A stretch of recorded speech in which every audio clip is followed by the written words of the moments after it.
ขอความสุขความสวัสดีและความเจริญในธรรมจงมีแด่ท่านสาธุชนผู้ติดตามสดับรับชม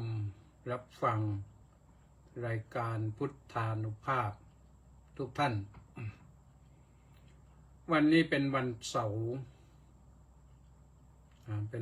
ร์ที่29 มีนาคมพระพุทธศักราช 2568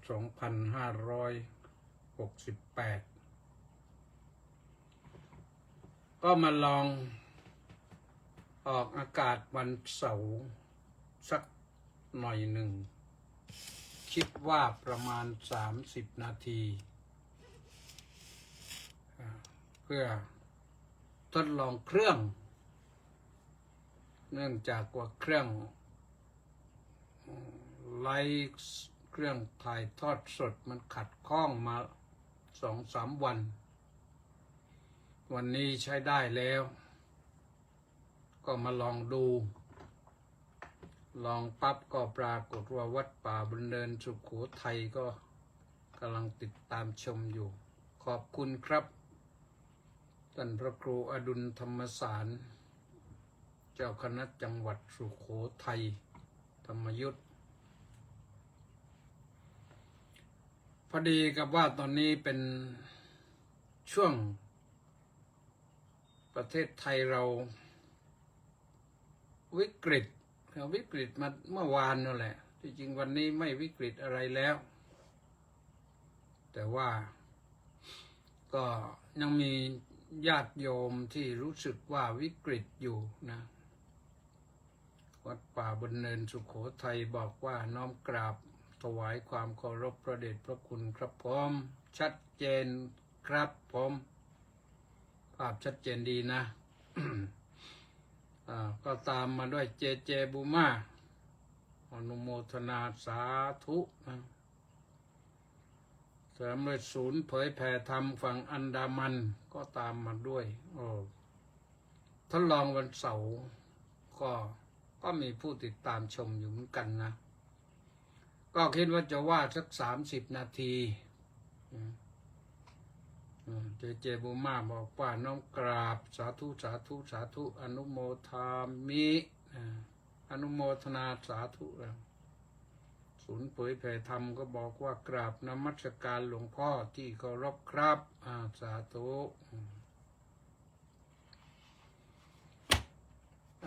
เรื่องที่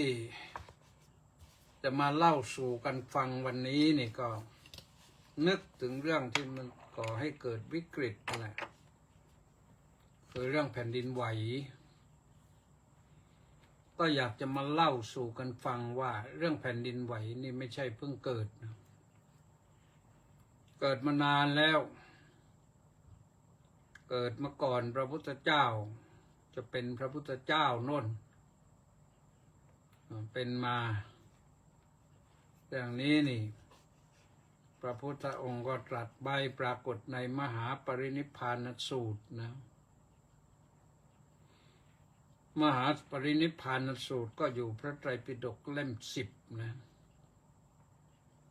ก็ขอคัดมาตอนหนึ่งพอได้รับรู้รับทราบว่าเราชาวพุทธนั้นเรารู้กันมานานแล้วคือเรื่องของเรื่องนั้น พระอานนทเถระท่านขยันขยอให้พระพุทธเจ้าอยู่ต่อไปหลังจากที่พระองค์ได้ทรงปลงพระชนมายุสังขารดังความจะอ่านให้ฟังสักตอนหนึ่งว่าครั้นพระอานนท์หลีกไปไม่ช้ามารเข้าเฝ้าแล้วยกเนื้อความแต่ปางหลังครั้งได้ตรัสรู้พระอภิสัมโพธิญาณประทับณควงไม้อัชฌปาลนิโครธนะช่วงอัชฌปาลนิโครธคือได้ตรัสรู้แล้วได้ตรัสว่า บริษัททั้งสี่เหล่าคือภิกษุภิกษุณีอุบาสกอุบาสิกายังไม่ฉลาดอาจแสดงธรรมย่ำยีปรับประวาทคือคนที่มาคัดค้านวาทะอย่างอื่นโดยสหธรรมไม่ฉลาดอาจแสดงธรรมย่ำยีปรับประวาทโดยสหธรรมและพรหมจรรย์ยังไม่ประกาศแพร่หลายบริบูรณ์ด้วยดีสำเร็จประโยชน์แก่ประชุมชนเป็นอันมากทั้งเทพดามนุษย์เพียงใดจักยังไม่ปรินิพพานก่อนเพียงนั้นดังนี้บัดนี้ปริษัทสมบัติคือบริษัททั้งสี่นะพรหมจรรย์ก็สมบูรณ์ดังพุทธประสงค์ทุกประการแล้วขอพระผู้มีพระภาคจงปรินิพพานเถิดดังนี้คำของใครโยมก็คำของมารมาอาราธนาให้พระพุทธองค์ปรินิพพานเป็นการที่พระองค์จะปรินิพพานเป็นการปรินิพพานแห่งพระผู้มีพระภาคเจ้าแล้ว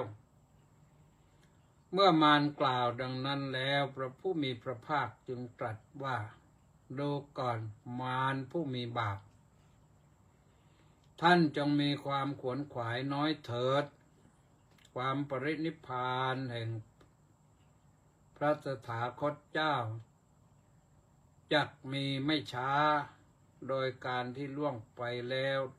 แห่ง3 เดือนนี้ตถาคตจักปรินิพพานละ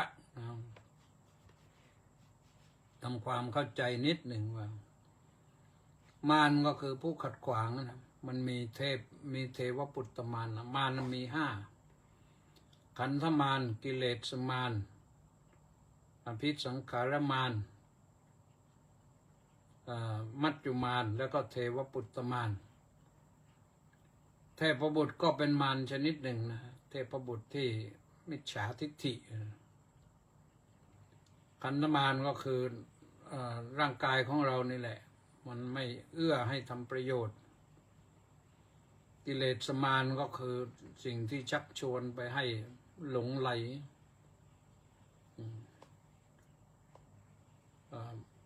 มัจจุมารก็คือความตายแล้วก็อภิสังขารมารคือการปรุงแต่งจิตให้เรื่องบุญเรื่องบาปมันติดให้มันติดอยู่ติดในบุญบ้างติดในบาปบ้างแล้วก็เทวปุตตมารมารที่มารบกวนรังควานให้สิ้นไปนะก็เป็นสิ่งที่เขาว่าไปนะพระพุทธเจ้าจึงตรัสว่ามารผู้มีบาปท่านจงมีขวนขวายน้อยเถิดขวนขวายน้อยก็คืออย่าวุ่นวายไปเลยเป็นหน้าที่ของตถาคตเจ้าจะรู้เองแหละไม่นานนักล่วงไปแล้วแห่ง3 เดือนแต่นี้ตถาคตจะปรินิพพานนั่นก็หมายความว่าวันนั้นเป็นวันมาฆบูชาที่พระพุทธองค์ทรงปลงพระชนมายุสังขารเป็นวันมาฆบูชากลางเดือน3แล้วก็ไปกลางเดือน4กลางเดือน5กลางเดือน6พอกลางเดือน6พระพุทธองค์ก็เสด็จดับขันธปรินิพพานครั้งนั้นสมเด็จพระผู้มีพระภาคมีพระสติสัมปชัญญะปลงอายุสังขารณปาวาลเจดีย์ปาวาลเจดีย์นั้นเป็นเจดีย์องค์หนึ่งในเมืองเวสาลีที่เมืองเวสาลีนี่มีเจดีย์อยู่4 องค์ที่ชาวเวสาลีเขาเคารพนอบตลอดนะก็เกิดเหตุอัศจรรย์แผ่นดินไหวใหญ่และขนชันสยดสยองพิลึกน่าสะพรึงกลัว ทั้งกลองทิพย์ก็บรรลือลั่นในอากาศครั้งนั้นบางกลองทิพย์นี้ก็คงจะเป็นฟ้าเปรี้ยงปร้างโดยที่ฝนไม่มืดก็มีฟ้าลั่นเปรี้ยงปร้างขึ้นมานะอันนี้เราเดานะครั้งนั้นพระอานนทเถระเกิดพิศวงเพราะอัศจรรย์เกิดมีนั้นจึงออกจากร่มพฤกษาเข้าไปสู่ที่เฝ้าถวายบังคมนั่งณที่ควรแก่ตนแล้วทูลถามถึงเหตุซึ่งให้กำเนิดเกิดอัศจรรย์มีแผ่นดินไหวเป็นต้นนั้นว่าเกิดขึ้นเพราะอะไรสมเด็จพระผู้มีพระภาคเจ้าก็ตรัสเหตุ8ประการที่จะให้เกิดแผ่นดินไหวใหญ่นะแผ่นดินไหวใหญ่นะคือ1ลมกำเริบ2ผู้มีฤทธิ์บันดาล3พระโพธิสัตว์จุติจากดุสิตลงสู่พระครรภ์4พระโพธิสัตว์ประสูติ5พระตถาคตเจ้าตรัสรู้พระอนุตตรสัมมาสัมโพธิญาณ6พระตถาคตเจ้าให้พระอนุตตรธรรมจักรให้เป็นไปต่อ5นี่นะ6ถูกแล้วแหละ5ขออภัยเลข5ตัวอยู่6พระตถาคตเจ้าปลงอายุสังขาร6แล้วก็7แล้วกันนี้8ก็พระตถาคตเจ้าปรินิพพานด้วยอนุปาทิเสสนิพพานธาตุนับใหม่นะโยมนะ1ลมกำเริบ2ท่านผู้มีฤทธิ์บันดาล3พระโพธิสัตว์จุติจากสวรรค์ชั้นดุสิตลงสู่พระครรภ์4พระโพธิสัตว์ประสูติ5พระตถาคตเจ้าตรัสรู้พระอนุตตรสัมมาสัมโพธิญาณ6พระตถาคตเจ้าให้อนุตตรธรรมจักรเป็นไปคือตอนแสดงธรรมจักรจบนะเกิดแผ่นดินไหวเหมือนกันแล้วก็7พระตถาคตเจ้าปลงพระชนมายุสังขารและข้อที่8คือพระพุทธเจ้าพระตถาคตเจ้าปรินิพพานด้วยอนุปาทิเสสนิพพานธาตุอนุปาทิเสสนิพพานธาตุคือไม่มีอุปาทานเหลืออยู่อุปาทานนั่นก็คืออะไรก็คืออุปาทานในขันธ์5นะเป็นรูปูปาทานขันโทเวทนูปาทานขันโททันยูปาทานขันโทสังขารูปาทานขันโทวิญญาณูปาทานขันโทนะอุปาทาน5นั่นแหละก็ปรากฏว่าหมดสิ้นไปก็เราเรียกง่ายๆว่าเสด็จดับขันธปรินิพพานทีนี้ยกเรื่องนี้ขึ้นมาเล่านี่พอดีว่าช่วงนี้เป็นช่วงที่เราตื่นตระหนกตกใจกันเรื่องแผ่นดินไหวก็อยากจะมาบอกว่าเรื่องแผ่นดินไหวไม่ใช่เพิ่งเกิดเนาะบ้านอะไร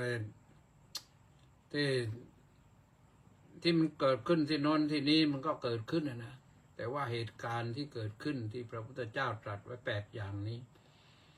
ใน8อย่างนี้6อย่างข้างหลังนี่เกี่ยวกับพระพุทธเจ้าทั้งนั้น2อย่างแรกคืออะไรล่ะ2อย่างแรกก็ลมกำเริบอันดับแรกก็คือลมกำเริบเนี่ยลมมันลมแรงนะไม่ใช่ลมเบาๆที่เกิด storm surge บ้างอะไรบ้างเกิด สึนามิบ้างอะไรบ้างนะมันเป็นเพราะลมเนาะลมหมุนทำให้โลกปั่นป่วน ประการที่สองที่น่านั่นก็คือท่านผู้มีฤทธิ์บันดาลมีฤทธิ์บันดาลเนี่ยมันมาจากอะไรก็ไม่รู้เลยนะแต่น่าสงสัยอยู่อย่างหนึ่งว่าคนที่ผู้มีฤทธิ์บันดาลในที่เขาทดลองผู้มีความรู้ผู้มีอำนาจทดลองนิวเคลียร์หรือเปล่าทดลองปรมาณูหรือเปล่าจะทดลองที่ไหนก็ไม่รู้นะในทะเลในมหาสมุทรเขาไม่ได้บอกเรานี่ว่าเขาจะไปทดลองตรงนั้นตรงนี้เขาทดลองกันมาหลายครั้งหลายคราวแล้วเรารู้ก็ต่อเมื่อเขาประกาศให้ฟังแล้วนะว่าอย่างนั้นอย่างนี้เพราะฉะนั้นก็สองอย่างนี้เป็นที่น่าสงสัยนะลมกำเริบเนี่ยลมพัดปั่นป่วนในช่วงก่อนหน้านี้เราก็รู้เห็นและก็ทราบกันมาว่าเกิดพายุอย่างนั้นอย่างนี้กี่ลูกมันเกิดขึ้นเกิดข้างบนแล้วมันเกิดในน้ำเรารู้ไหมเราก็ไม่รู้มันก็เกิดคลื่นเกิดอะไรทำให้โลกเคลื่อนไหวเปลี่ยนแปลงในที่สุดข้อต่อที่ต่อของโลกมันก็เกิดการเคลื่อนตัวพอเคลื่อนตัวเนี่ยแผ่นดินเคลื่อนตัวก็ทำให้แผ่นดินไหวได้นะดังนั้นเป็นสิ่งที่มันเป็นไปได้แล้วแต่อีก6 อย่างข้างหลังนั้นเราก็ไม่รู้ว่าเป็นจริงขนาดไหนอย่างไรนะก็น่าสนใจไหมเนอะท่านทั้งหลายน่าสนใจไหมถ้าน่าสนใจก็ติดตามนะเดี๋ยวฟังต่อตอนนี้ก็ตามไปอ่านท่านผู้เข้ามาติดตามฟังกันหน่อยเมื่อตะกี้ว่าไปถึงศูนย์เผยแผ่ธรรมฝั่งอันดามันแล้วทีนี้มาก็กฤษนันท์ตันทวิบูลย์กราบพระเดชพระคุณหลวงพ่อขอรับสาธุครับธรรมประพลธรรมเดชนมัสการครับสาธุสุรพงษ์จันลิมกราบนมัสการท่านเจ้าคุณอาจารย์สาธุเนติแก้วแคนก็มาขอน้อมใจถวายความเคารพครับท่านเจ้าคุณสาธุวรวุฒิแก้วแกมพุทธกราบนมัสการขอรับท่านพระอาจารย์ก็สาธุนะเดี๋ยวก็พระครูสุนทรศรีละคุณสาธุครับไม่ได้หลับได้นอนที่จริงวันนี้ว่าจะให้พักผ่อนแต่เครื่องมันมาทดลองใช้เครื่องนะทดลองใช้เครื่องก็ต่อไปก็คิดว่าวันเสาร์อาทิตย์ก็จะออกสัก30 นาทีวัดบางแก้วประดุงธรรมก็บอกว่าขอถวายความเคารพครับสาธุวัดบางแก้วนี่บอกว่าพรุ่งนี้ทางวัดบางแก้วประดุงธรรมอำเภอบางแก้วจังหวัดพัทลุงได้จัดพิธีทำบุญถวายแด่ท่านอดีตเจ้าอาวาสเนื่องในวันคล้ายวันมรณภาพของหลวงปู่เปลื้องปัญญวันโตครับท่านเจ้าคุณก็สาธุครับทำบุญครูบาอาจารย์เนี่ยก็ดีอยู่แล้วนะท่านรองศาสตราจารย์ดร.สุเทพสุวีรังกูลก็มาด้วยนะสาธุสาธุแปะนันทิการทั้งก็ว่าเหมือนกันน้องกราบนมัสการสาธุเจ้าข้าแล้วก็มณีแสงจันทร์อยู่อินเดียนุ่นก็ยังรู้นะว่าออกวันนี้นะน้อมกราบสาธุเจ้าข้าแ แล้วก็วันเพ็ญไปศีลนมัสการเจ้าค่ะสาธุที่ยังมีอีกก็คือเฉลิมจิตรามาศและ FC 442 คนออนไลน์มาก่อนเข้ารายการเลยนี่ก็มีอยู่อย่างนี้นะขอกลับไปอ่านต่อไปนิดหนึ่งว่าพระอานนท์สเถระจึงกราบทูลว่าขอพระผู้มีพระภาคจงตั้งอยู่กับหนึ่งเถิดเพื่อเกื้อกูลแก่ชนเป็นอันมากเพื่อความสุขแก่ชนเป็นอันมากเพื่ออนุเคราะห์ซึ่งสัตวโลกเพื่อประโยชน์เพื่อเกื้อกูลเพื่อความสุขแก่เทพดาและมนุษย์ทั้งหลายพระผู้มีพระภาคเจ้าจึงตรัสห้ามว่าเร็วก่อนอานนท์อย่าเลย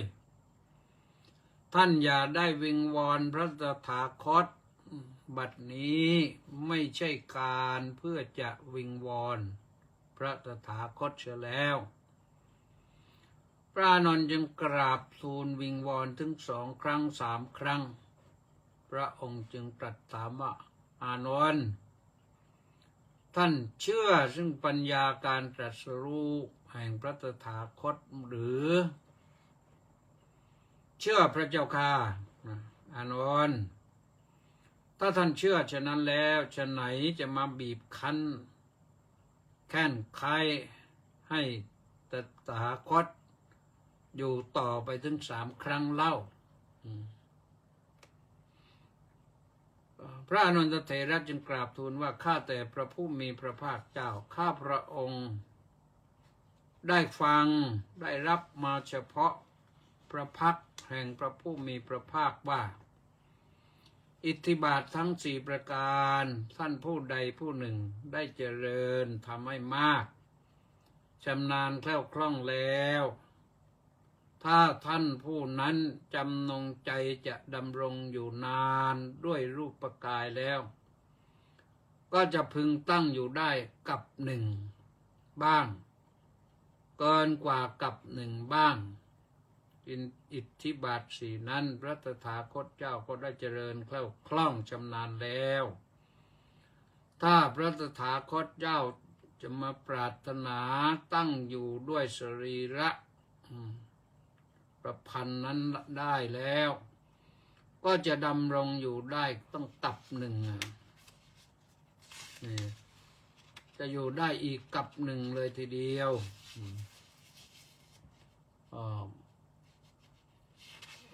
ไปถึงตอนนั้นก็เกิดอะไรขึ้นล่ะก็เกิดว่าหรือจะอยู่เกินกับ1ก็ได้อย่างนี้เพราะเหตุนั้นข้าพระองค์จึงได้กราบทูลวิงวอนมาถึง3 ครั้งเป็นกำหนดชนี้พระผู้มีพระภาคตรัสถามพระอานนท์อีกเล่าว่าอานนท์ท่านเชื่ออยู่หรือซึ่งอานุภาพแห่งอินทรีย์เรื่องแห่งอิทธิบาทภาวนานั้นท่านก็บอกว่าเชื่อพระพุทธเจ้าค่ะแต่พระพุทธองค์ก็ย้อนว่าตถาคตแสดงให้ดูถึง3 ครั้งแล้วนะว่าอานนท์น่าจะวิงวอนมาก่อนแล้วนี่มาถึงครั้งที่3แล้วจะมาอ้อนวอนให้ตถาคตคืนคำได้อย่างไรเป็นยังไงก็เป็นอย่างนั้นแล้วก็ตรัสบอกว่าตถาคตสอนทุกสิ่งทุกอย่างแล้วแบบหงายของที่คว่ำเปิดของที่ปิดไม่มีอะไรปิดบังอำพรางทุกอย่างได้สอนให้หมดแล้วเพราะฉะนั้นปฏิบัติตามนั้นและจะได้พ้นจากความทุกข์ทั้งปวงได้เหมือนกันนี่ในที่สุดพระองค์ก็ ไม่รับอาราธนาของพระอานนท์สิ่งสำคัญที่จริงแล้วก็อยากจะนำเรื่องที่พระพุทธองค์ตรัสเรื่องเหตุแผ่นดินไหวนะเพราะว่าตอนนี้เราตื่นตระหนกตกใจกันมากที่จริงแผ่นดินไหวเนี่ยมันไหวแล้วมันก็พ้นไปแล้วนะเพียง2-3 นาทีนี่ก็จบเขาไม่ไหวซ้ำแล้วซ้ำอีกนะไปหายไปแล้วนี่วันนี้ไม่มีเลยแต่ทราบข่าวว่าafter shock มันยังมีอยู่แถวแม่ฮ่องสอนได้รู้สึกนิดวันนี้แต่ว่าจริงๆแล้วก็ after shock มันเกิดเป็น100 ครั้งเกิด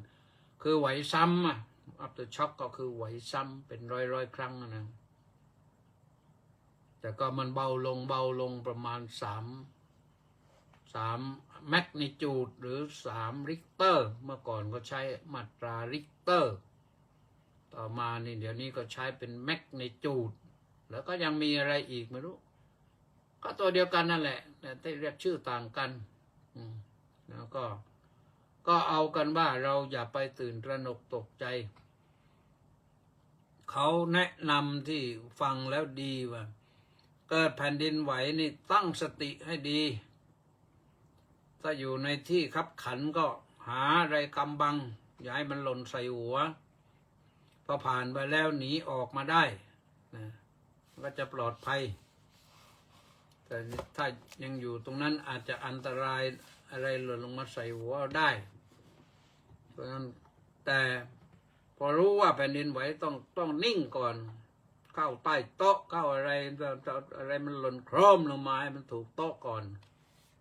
นที่จะถูกหัวเราก็เท่านั้นและถ้าเดินอยู่ก็นั่งเสียก็ได้นะเพราะว่าเดินนี่มันล้มได้นะอันตรายได้เพราะฉะนั้นก็ทำตัวให้ปลอดภัยไว้ก็จะดีนะอยู่อย่างมีสติไม่ประมาทอันนี้ที่สุดนะเอาละตอนนี้ก็ยังมีวันเพ็ญไพศิลป์บอกว่านมัสการเจ้าข้าสาธุแล้วก็สาธุตาลแสนดีบอกว่ากราบนมัสการท่านเจ้าคุณครับจากนายแทนแทนไม่ใช่ตาลนะแทนนายแทนแสนดีหรือว่าใครนายแทนแสนดีเหรอเป็นยังไงบ้างตอนนี้เป็นหมู่เป็นจ่าแล้วไม่รู้นะบินคิมบอกว่ากราบนมัสการพระเดชพระคุณท่านเจ้าคุณอาจารย์ด้วยความเคารพอย่างสูงครับสาธุแล้วยังมีกระเกียรติเก่งก็สาธุนะก็มีอยู่เท่านี้แหละนะก็แป๊บเดียวนะหมดแล้ว30 นาทีนะก็เอากันว่าวันนี้มายืนยันว่าพระพุทธเจ้าได้ตรัสไปแล้วเรื่องแผ่นดินไหวอย่างน้อยๆก็ตรัสเรื่องแผ่นดินไหวไว้แต่ว่าตรัสไว้แล้วก็จะเป็นไปหรือไม่เป็นไปหรือตามที่ว่าไว้หรือว่าในปัจจุบันมีเหตุอะไรขึ้นมาจะเอาไปตรงไหนได้ก็ว่าไปนะสุดท้ายแล้วก็มันก็เหมือนกันเลยแผ่นดินไหวนั่นแหละearthquake นั่นแหละภาษาฝรั่งเขาเรียกว่า earthquake เหมือนกันไพศาลรัตนวงศ์กุลมาสุดท้ายนะกราบนมัสการครับเอาละก็เอากันว่าต่อไปก็ติดตามกันแล้วกันวันเสาร์อาทิตย์จะออก30 นาทีนะเพื่อให้คิดถึงกันวันนี้ก็ขอความสุขสวัสดีจงมีแด่ทุกท่านสุมาลักษมีดวงสมสาเพิ่งมาถึงกราบนมัสการเจ้าค่ะก็ขออาราธนาคุณพระศรีรัตนตรัยได้ประสิทธิ์ประสาทพรชัยให้ทุกท่านนั้นประสบพบกับความสุขสบายนะมีชีวิตที่ปลอดภัย อ่าอย่าเจ็บอย่าไข้ให้ปลอดภัยให้มีพลานามัยสมบูรณ์มีโอกาสทำบุญทำกุศลก็ทำโดยทั่วกันทุกท่านทุกคนเถิดสวัสดี